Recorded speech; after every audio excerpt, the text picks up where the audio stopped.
तेरा मेरा नाता के आने वाले एपिसोड में हम देखेंगे कि जो इसका फर्स्ट पार्ट है वो आपको लिंक इसका डिस्क्रिप्शन बॉक्स में मिल जाएगा। इसका सेकंड पार्ट और इससे पहले वाला भी आपको लिंक डिस्क्रिप्शन बॉक्स में मिल जाएगा। ये उनके मिडल का पार्ट है।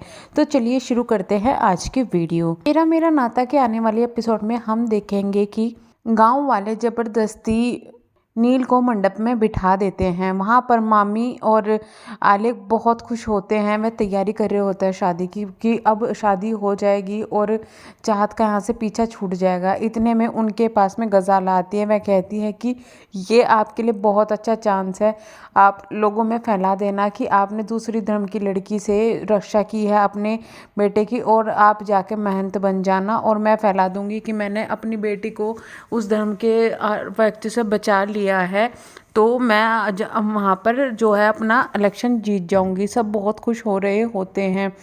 मामी कहती है कि हाँ तुम मेरी बेटी से तुम्हारी मेरी बेटी से शादी हो जाएगी जब तुम महंत बन जाओगे। वे लोग बहुत खुश होते हैं। दूसरी तरफ से हम देखेंगे कि गांव वाले ज़बरदस्ती नील और अलकनंदा को मंडप में बैठा देते हैं। चाहत उन्हें रोकने की कोशिश करती है पर वो नहीं मानते। आलेख भी उनको रोकने की आता है तो वहाँ पर वो बैठ जाता है और जो है शादी करवाने वाला होता है।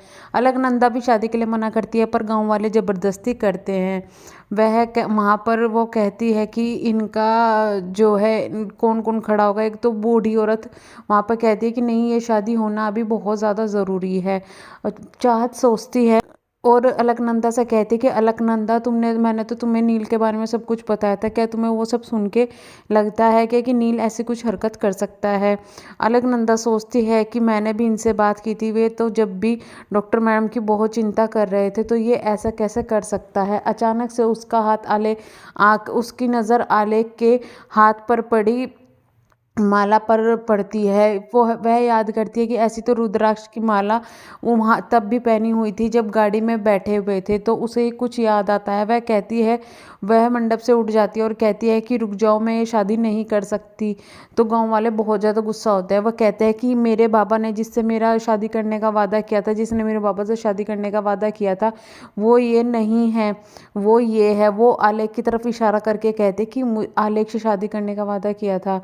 आलेख चौंक जाता है। आलेख जो उल्टा सीधा सुनाता है। वह तब भी कहती है कि नहीं, मैं जानती हूँ कि मैंने तुम्हारे हाथ में माला देखी थी और तुम ही हो वो जिसने मेरे बाबा को वचन दिया था शादी करने का। मामी वहाँ पर गुस्सा होती है कि इनकी शादी मेरी बेटी से होने वाली है, तुझसे ये कैसे वादा कर सकते हैं, बकवास ना कर। इस तरीके से वह बहुत ज़्यादा गुस्सा होती है। वहाँ पर लड़ाई झगड़ा होता है। गांव वाले आलेख को ज़बरदस्ती बैठा देते हैं मंडप में। चाहत उन्हें रोकने की कोशिश करती है कि ये है, इसके लिए सही नहीं है, ये एक बेकार आदमी है। चाहत वहाँ बहुत ज़्यादा गुस्सा होती है। आलेख पे कहती है कि तुमने ही ये सब षड्यंत्र रचा था नील को फंसाने के लिए और हमारी शादी तुड़वाने के लिए। मैं जानती हूँ तुम अब झूठ बोल रहे हो, ये वो बहुत ज़्यादा उसको सुनाती है और गांव वाले उसको ज़बरदस्ती मंडप में बिठा देते हैं। वहाँ पर एकदम से मामा जी आ जाते हैं। उन्हें देखकर बहुत ज़्यादा खुश हो जाती है चाहत। मामी कहती है कि देखो जी, ये क्या कर रहे हैं, हमारी बेटी का हक छीन रहे हैं, हमारी बेटी की शादी इनसे होनी है और ये हमारी बेटी का हक छीन रहे हैं। मामा मामी को पकड़कर ऊपर ले जाता है और कहता है कि तुम कुछ नहीं करोगी, मुझे पता है, तुम्हारा आपस का किया धरा है और तुम खुद ही भुगत रही हो। तो वह कहती है कि आपको पता नहीं, जो नील है उसकी शादी इस गवारन से हो जाएगी और आलेख महंत बन जाएगा और हमारी लड़की उनकी पत्नी रहकर उन्हें भी अच्छी उपाधि मिल जाएगी।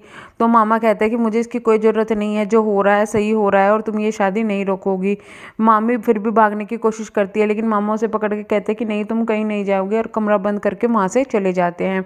नीचे शादी चल रही होती है। पंडित जी शादी करवा रहे होते हैं। जब भी चाहत है वो जो समझाने की कोशिश करती है पर वो कहती है कि नहीं, ऐसा नहीं होगा, शादी नहीं रुकेगी। गांव वाले नहीं मानते तो पंडित जी बोलते हैं कि कन्यादान के लिए कौन आगे आएगा, इनके तो पिता की मृत्यु हो चुकी है। तब एक बूढ़ी औरत जो कि अलकनंदा की दाई होती है, वह कहती है कि मैंने अलकनंदा की दाई हूँ और मैं इसका जो कन्यादान है वो करूँगी। इस शादी के बाद इसके ऊपर जो आई हुई बलाएं हैं और इसका जो किस्मत खराब है वो सब बदलने वाली है। तो वह कहती है कि तुम्हें याद नहीं कि जब ये पैदा हुई थी उस वक्त माँ का पुल टूटा था, तो तभी चाहत को याद आता है कि वह पुल तो 17 अक्टूबर के दिन टूटा था। वह कहती है कि अगर ऐसा है तो इसकी शादी बिल्कुल नहीं हो सकती। इसके हिसाब से अभी अलकनंदा की उम्र 18 साल नहीं हुई है और 17 साल है, और जब तक यह 18 की नहीं हो जाती ये इलीगल है, इस तरीके से शादी नहीं हो सकती। वहाँ पर व्याजी भी कहते हैं कि जब यह कानूनी मान्यता नहीं है तो मैं इस तरीके से शादी नहीं होने दूंगा। गांव वाले नहीं मानते और वो लड़ाई झगड़ा करते हैं। अलकनंदा को वह समझाने की कोशिश करते हैं वहाँ गांव वालों को, पर गांव वाले कुछ भी समझते नहीं है। इतने में पुलिस आ जाती है। सब चौंक जाता है कि पुलिस को किसने बुलाया। पुलिस कहती है कि यहाँ ज़बरदस्ती किसी की शादी हो रही है।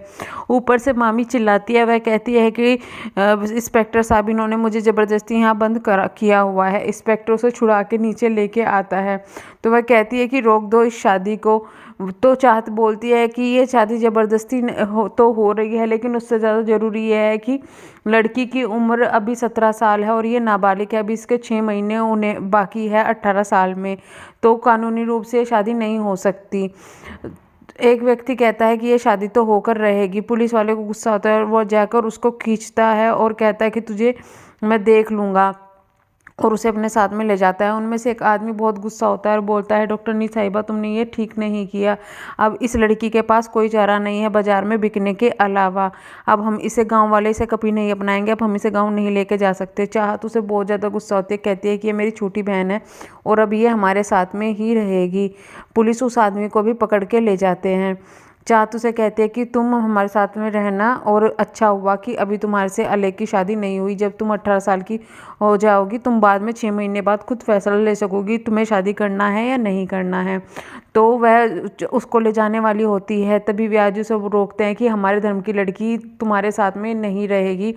जब इसकी ने आलेख ने इससे शादी का वादा किया था तो यह हमारे साथ में ही अंदर रहेगी। सब चले जाते हैं अंदर। चाहत उसको अंदर छोड़ने के लिए जाती है और अंदर छोड़ देती है, वह चली जाती है। तभी वहाँ पर आलेख आता है और कहता है कि अब मैं इसे अपनी मर्जी से किसी भी तरीके से यूज़ कर सकता हूँ, कुछ भी कर सकता हूँ। चाहत वहाँ गुस्से में बोलती है कि मैं ऐसा कभी नहीं होने दूंगी। सोच लेना कुछ भी करने से पहले, ये मेरी छोटी बहन है और मैं इसके साथ कुछ भी गलत नहीं होने दूंगी।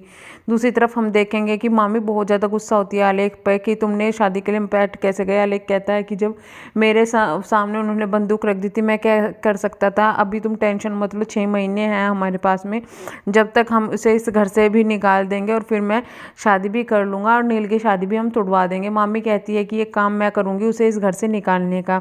वह नीचे आती है तो देखती है अलकनंदा सोफे पर चढ़कर कूद रही होती है। वह अलकनंदा को कहती है तेरे बाप का सोफ़ा है, नीचे उतर। अलकनंदा नीचे उतर कर कहती है कि इस सोफे पर बैठते तो आप भी होंगे, आपके बाप का सोफ़ा है क्या। मामी उसकी तरफ को उंगली करती है तो वह हाथ पकड़ के उन्हें घुमाने लगती है और घुमा घुमा के इन्हें सोफे पर गिरा देती है और मंदिर के पास चली जाती है। मामी उसे कहती है कि अखंड जोत बुझने वाला है और इसमें तुम तेल डाल दो, और तेल की जगह उसे पानी बता देती है। वह उसे पानी डालने वाली होती है जोत में, तभी चाहत उसे देख लेती है खिड़की से। चाहत बोलती है कि तुम क्या कर रही हो। कहती है कि मैं तेल गिर रही हूँ, मुझे मामी ने कहा है इसमें तेल गिरने के लिए। तो कहती है कि तेल नहीं है ये पानी है और तेल वहाँ पर रखा हुआ है। आज का एपिसोड यहीं ख़त्म हो जाएगा। इसका जो इससे नेक्स्ट पार्ट है वो लिंक डिस्क्रिप्शन बॉक्स में मिल जाएगा। प्लीज़ चैनल को सब्सक्राइब ज़रूर कीजिएगा। Thank you so much.